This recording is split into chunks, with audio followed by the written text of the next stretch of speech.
CITU RG one branch committee ఆధ్వర్యంలో శనివారం union ప్రతినిధుల బృందం గోదావరికరంలోని ఆర్వో ప్లాంట్లను సందర్శించింది. నిలిచిపోయిన ప్లాంట్ల నిర్వహణ కారణంగా స్థానిక కార్మిక కుటుంబాలు ఎదుర్కొంటున్న ఇబ్బందులను అడిగి తెలుసుకుంది. ఈ సందర్భంగా ఆర్వో ప్లాంట్ల సమీపంలోని గాంధీనగర్, తిలక్ నగర్ కాలనీ వాసులు మాట్లాడుతూ గత 6 నెలలుగా ఆర్వో ప్లాంట్లు పనిచేయడం లేదని, దీంతో స్వచ్ఛమైన త్రాగునీరు లేక ఇబ్బంది పడుతున్నారని ఆవేదన వ్యక్తం చేశారు. సింగరేణి అధికారులకు ఎన్నిసార్లు విన్నవించినా పట్టించుకోవడం లేదని వాపోయారు. సిఐటియు నాయకులు మెండే శ్రీనివాస్ మాట్లాడుతూ కార్మికుల ఆందోళన, సిఐటియు పోరాటంతో నిర్మాణమైన ఆర్వో ప్లాంట్లు సరైన మెయింటెనెన్స్ చేయక అధికారులు 6 నెలలుగా నిలిపివేయడం దురదృష్టకరమని అన్నారు. ప్రజాప్రతినిధుల సూచన మేరకు కోట్లాది రూపాయల కార్మికుల సొత్తును దారాదత్తం చేస్తున్న యాజమాన్యం కార్మికుల కుటుంబాలకు కనీసంగా రక్షిత మంచినీటిని అందించలేకపోతుండడం దుర్మార్గమని మండిపడ్డారు.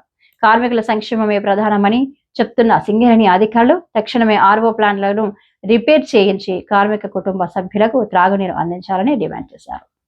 ఈరోజు తిలక్ నగర్ డౌన్లో వేసినటువంటి ఆర్ఓ ప్లాంట్ ఏదైతే ఉన్నదో, ఈరోజు ఈ ఆర్ఓ ప్లాంటు కార్మికుల మంచినీటి సౌకర్యార్థంగా నిర్మించడం పడ్డది.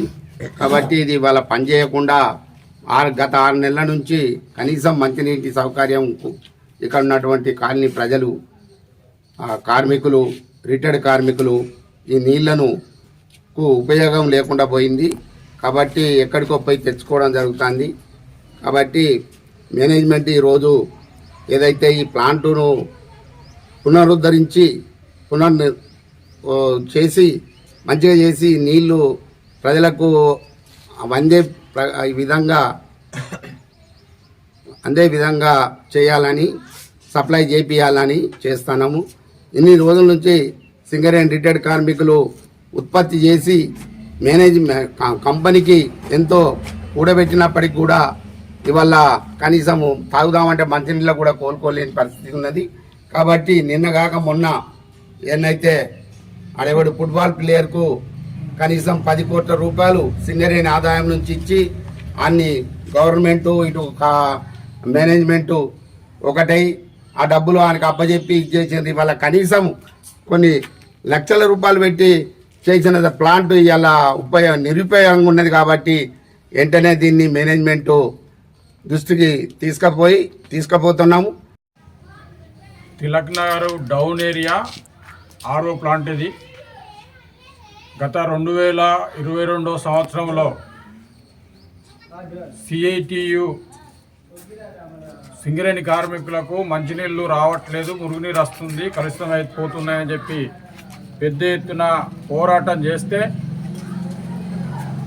ఆర్జీవన్లో దాదాపు 10 ఆర్ఓ ప్లాంట్లు అంటే ఇప్పటికీ 6 నిర్మించారు.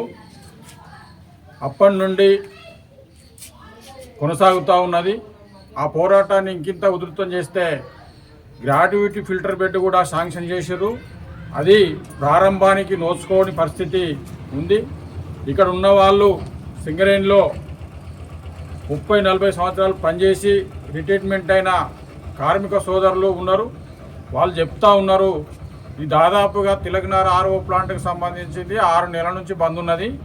ఇది మెయింటెనెన్స్ లేక నిరుపయోగంగా ఉన్నది. అక్కడనే గ్రాడ్యుటీ ఫిల్టర్ బెడ్ ప్రారంభం కాలేదు. ఈ నీళ్లతోటి మాకు ఇబ్బందులు ఏర్పడుతూ ఉన్నాయి, అనారోగ్యాలకు గురవుతూ ఉన్నామని చెప్పి చెప్తున్న పరిస్థితి ఉంది. మేము ఒకటే చెప్తా ఉన్నాం సింగరేణి యాజమాన్యానికి, సింగరేణి కార్మికులు కష్టపడి ఉత్పత్తి చేసి వేల కోట్ల రూపాయలు లాభాలు తీసుకొస్తూ ఉంటే ఈ రాష్ట్ర ప్రభుత్వం ఫుట్బాల్ పేరుతోటి కోట్ల రూపాయలు సింగరేణి కార్మికుల రక్తంతో, చెమటతో లాభాలు దండుకుంటున్న పరిస్థితి ఈ రాష్ట్ర ప్రభుత్వానికి ఉంది. కనీసం స్థానిక ఎమ్మెల్యే క్యాంప్ ఆఫీస్ పక్క పంటున్న గాంధీనగర్ది కూడా ఆర్ఓ ప్లాంటు పనిచేయని పరిస్థితి ఉంది.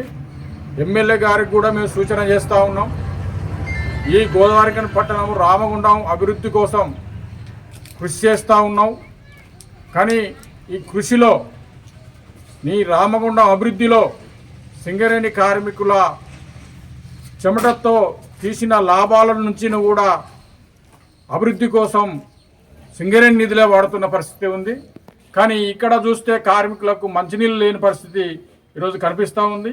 చుట్టుపక్కల కోటల పక్క పంటి షెడ్లు ఉంటే అక్కడికి మిషన్ భగీరథ నాటి నీళ్ళు వస్తూ ఉన్నాయి, కానీ సింగరేణి కార్మికునికి మురికి నీరే గత పరిస్థితి ఉంది. ఎంత పెద్ద పోరాటం చేసినప్పటికి కూడా ఈ ఆర్ఓ ప్లాంటు లక్షల రూపాయలు ఖర్చు చేసి నిర్మాణం చేసి అది నిరుపయోగంగా ఉండడం వల్ల దీనివల్ల మీకు వచ్చే లాభం ఏంటో మాకైతే అర్థం కావట్లేదు. కార్మికులు ఆరోగ్యంగా ఉండాలంటే మెయిన్ ఇక్కడ ఉన్న పొల్యూషన్కు సంబంధించింది చూస్తే అసలు బట్టలు ఉతుక్కోవడానికి కూడా గోదావరి వాటర్ పనిచేయని పరిస్థితులలో అక్కడ నివేదికలు చెప్తా ఉన్న పరిస్థితి ఉంది. ఈ కార్యక్రమంలో సిఐటివి నాయకులు Arepalli Rajamouli, SK Ghouse, CH Venugopal Reddy, J Satyanarayana Rao తదితరులతో పాటు కాలనీవాసులు పాల్గొన్నారు.